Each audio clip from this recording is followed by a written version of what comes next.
Action India TV news, आपकी आवाज हमारी पहचान। वडकी येथील सैनिक पब्लिक स्कूल वडकीमधील कुमारी श्रुतिका विजय मादांडे या विद्यार्थिनीने CBSE मधून 10वीच्या परीक्षेत 97 गुण संपादित करीत शाळेचे नाव उज्ज्वल केले। वडकी येथील सैनिक पब्लिक स्कूलमधील कुमारी श्रुतिका विजय मादांडे हिने CBSE पॅटर्न मधून 10वीच्या परीक्षेत 97 गुण संपादित करून शाळेचे नाव उज्ज्वल केले। ते तिच्या यशाचे श्रेय हे तिची आई-वडील व शिक्षक यांना दिले। मुख्य संपादक विनोद मोहरेसह हिंगणघाट तालुका प्रतिनिधी प्रमोद जयपूरकर। आज दिनांक 18 एप्रिल 2026 रोजी आपण वडकी येथे आलो आहे। ग्रामीण क्षेत्र आहे। खरंच ग्रामीण क्षेत्रातला आज एक उंच भरारी घेतलेली एक विद्यार्थिनी आहे, जी एक सर्वसामान्य घराण्यातून गेली आहे। त्यांच्या आई वडिलांनी जी गरिबी बघितली आहे, त्या गरिबीतून आज एक तिने भरारी घेतलेली आहे। ती मुलगी म्हणजे श्रुतिका मांडळे आहे। ताई, तुला आज CBSE पॅटर्न SSC मध्ये 10वीत तुला 97% मार्क मिळाले। तुझं अभिनंदन, तुझं ऍक्शन इंडिया टीव्ही म्हणजे तुझं हार्दिक स्वागत। तू हे मार्क मिळाले, तुला एवढे गुण संपादन केले, याविषयी तुला काय काय परिश्रम घ्यावे लागले, तुला कोणाकोणाला या संदर्भात तुला हे द्यायचं आहे, श्रेय द्यायचं आहे? सगळ्यात पहिले तर मी माझं अचीव करू शकली कारण मी एक पण प्रोग्राम अटेंड केला नाही। सेल्फ स्टडी होती माझी। मी अजून कोणती पण 1st to 10th पर्यंत कोचिंग अटेंड केली नाही। आणि मी तर म्हणते की तुम्हाला जर स्वतः काही करायचं असेल तर तुम्हाला कोणत्या पण कोचिंगची गरज नाहीये। सेल्फ स्टडी खूप इम्पॉर्टंट आहे। सेल्फ स्टडीने तुम्ही कोणतं पण मोठं अचीव करू शकता, ती मग सर्व्हिस असो की कोणती पण कॉम्पिटिटिव्ह एक्झाम असो। तर या 10th मी कोणता पण प्रोग्राम अटेंड केला नाही आणि त्याच्यामागे मी माझ्या सगळ्यात पहिले पॅरेंट्सला हे करते की त्यांनी खूप मला सपोर्ट केला, यासाठी खूप मार्गदर्शन केलं। आणि त्यानंतर मी श्रेय माझ्या टीचर्सला देते, ज्यांनी पण मला वेळोवेळी गाईड केलं आणि माझ्या ज्या चुका होत्या त्या मला कळवून सांगितल्या टायमावर। त्यामुळे मी माझं इम्प्रूव्हमेंट करू शकली आणि या 97% वर मी आज पोहोचू शकली। ताई, मला सांग, आता तू 97% तुला भेटले, समोर तुझे भवितव्य काय, तुला काय बनायचं असं तुला वाटतं? सर, आपण बघू शकता की आम्ही खूप रुरल एरियामधून आहे, त्यामुळे मला म्हणजे लोकांची सेवा करणं हेच माझं ध्येय आहे। आणि माझं एकच मोटिव्ह आहे की काहीतरी करायचं, पण ते आपल्या देशाच्या लोकांसाठीच करायचं आणि आपल्या रुरल एरियातल्या लोकांसाठी जास्त कारण तिथे आरोग्य फॅसिलिटी जास्त तर प्रोव्हाइड करायची आहे। आणि त्यामुळे मी आता सध्या 1st मध्ये नीट अटेंड करणार आहे आणि त्यानंतर मला ISS सिव्हिल सर्व्हंट बनून इंडियासाठी सर्व्ह करायचं। त्याचं खूप मोठं स्वप्न आहे, खूप IAS डायरेक्ट तिने दिलं आहे, जसं CO आहेत, या ठिकाणी ती पदवी घेण्याची ती तयारी आहे। जसं ग्रामीण भागात तिला काहीतरी करून दाखवायचं आहे, कारण जे ग्रामीण भागातून आलेली आहेत आणि तिचे आई वडील पण ग्रामीण भागात घेतले आहेत। आणि या ताईने सांगितलं आहेत का मी कुठलंही कोचिंग लावलं नाही, कुठलाही प्रोग्राम अटेंड नाही केलं, त्यामुळे आज मी जिद्द ठरवली आणि तिनं गोल केला होता। त्या गोलापर्यंत ती पोहोचली। कुठल्याही माणसाला गोल आवश्यक असतं, समोरचं जाण्यासाठी गोल आवश्यक। या संदर्भात त्यांचे वडील आहेत विजयजी मांडळे सर, तुम्हाला तुमच्या मुलीने 97% मार्क मिळाले, अभिनंदन आणि हार्दिक स्वागत। सर, मला सांगा, या मुलीच्या याच्याबद्दल आपण काय सांगता?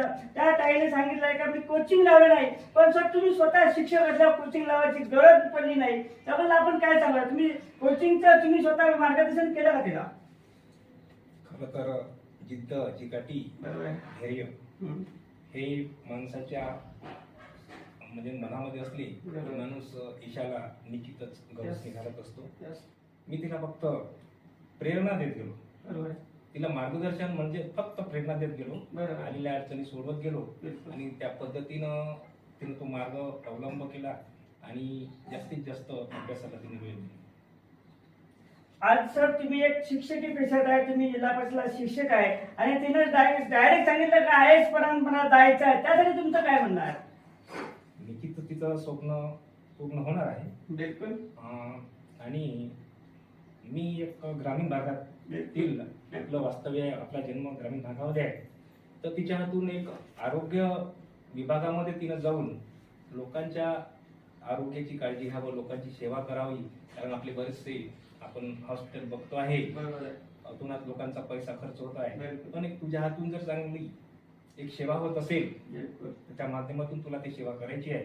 आणि तेच ध्येय तिला मी सांगितलं आहे। प्रशासकीय अधिकारी तो नंतरचा विषय आहे, पण प्रथम तिला मी प्राधान्य मेडिकलमध्ये दिलं आहे आणि तू लोकांची जितकी होईल तेवढी सेवा प्रामाणिकपणे करायची इच्छा धन्यवाद. सरनं पण सांगितलेलं आहे माझ्या मुलीने पण ग्रामीण भागातल्या रुग्णांची सेवा करावं, त्यामुळे मी तिला मेडिकलकडे जास्त प्राधान्य देण्याचा प्रयत्न करत आहे. त्या संदर्भात त्या मुलीची आईच आहे. ताई, तुमच्या मुलीनं आज एवढं मोठं यश घेतलं, ग्रामीण भागातून यश घेतलं, खूप एक मोठा विषय आहे. एक शाळेचंच नाव तर तुमच्या परिवाराचं नाव तिने उज्ज्वल केलं, त्याबद्दल आपण काय सांगू द्या? तुम्ही ग्रामीण भागातल्या आहे, सरनं खूप कष्ट घेतले आणि सर शिक्षक झाले, आता तुमची मुलगी त्यांच्या पलीकडे पण जाणार आहेत, त्याबद्दल आपण काय सांगू? यासाठी आपल्याला प्रेरणादायी काय वाटतं? सर, तसं तर तिने स्वतःच ते मेहनत घेतलेली आहे आणि कोणत्याही विद्यार्थ्याला, कोणत्याही व्यक्तीला जर सामोर जायचं असेल तर त्यांना मेहनत घेणं आणि जिद्द चिकाटीनं सामोर जाणं हेच खूप महत्वाचं आहे. मग आपण तर प्रेरणा देणारे आहोत, मग आम्ही तसंच तिला प्रेरणा देत राहिलो आणि तिने मेहनतीनं, जिद्दीनं, चिकाटीनं, तिने बिना कोचिंगनं तिने 97% घेतले. हे त्यातच मला खूप आनंद आहे. आणि मेन गोष्ट म्हणजे तिने टार्गेट केलं होतं की मला तालुका लेवलनी यायचं आहे आणि तिने ते जे टार्गेट ठरवलं बिलकुल त्याच लेवलने तिने पर्सेंट घेतले आणि मेहनतीने तिने मेहनत घेतली आणि तिने पूर्ण केली. सर, त्यात मला खूप आनंद होता आणि समोरच्या वाटचालीसाठी तिला खरंच शुभेच्छा. धन्यवाद. बेटा, आता जे परीक्षा आहेत, समोरचे परीक्षा झाली, निकाल लागणार आहेत, समोर तुझे जे विद्यार्थिनी आहेत, तुझ्या समोरच्या विद्यार्थी आहेत, पण येणाऱ्या भावी विद्यार्थिनी आहेत, त्यांना काय तू सांगू इच्छिता? मी तर म्हणते की तुम्हाला जर कोणती एक्झाम क्रॅक करायची असेल किंवा तुम्हाला कोणतं काही एक्झाम द्यायची असेल, त्याच्यासाठी प्रिपेअर करायचं असेल, तर तुम्ही एक टार्गेट फिक्स करा, एक गोल फिक्स करा. विदाउट गोल तुम्ही काहीच अचीव करू शकत नाही. आणि जर तुम्हाला अचीव करायचं असेल तर त्यासाठी तुम्हाला मेहनत पण लागेल. की हे नाही की गोल ठरवून ठेवला आणि मेहनत नाही करायची आणि तुम्हाला काहीच अचीव होणार नाही. तुम्हाला एक गोल ठरवून ठेवायचं आहे, त्यानंतर रुटीन फॉलो करायचं आहे.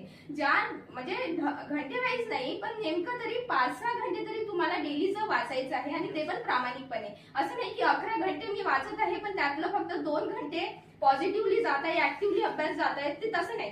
तुम्हाला प्रामाणिकपणे 3च घंटे वाचा, पण तेच योग्य प्रमाणे वाचा आणि असं वाचा की शेवटपर्यंत ते तुमच्या कामी आलं पाहिजे. आणि विदाउट गोल, आणि जसं जसं तुमचं जितकं मोठं गोल आहे तितकंच तुम्ही अचीव करण्यासाठी तयारी ठेवा.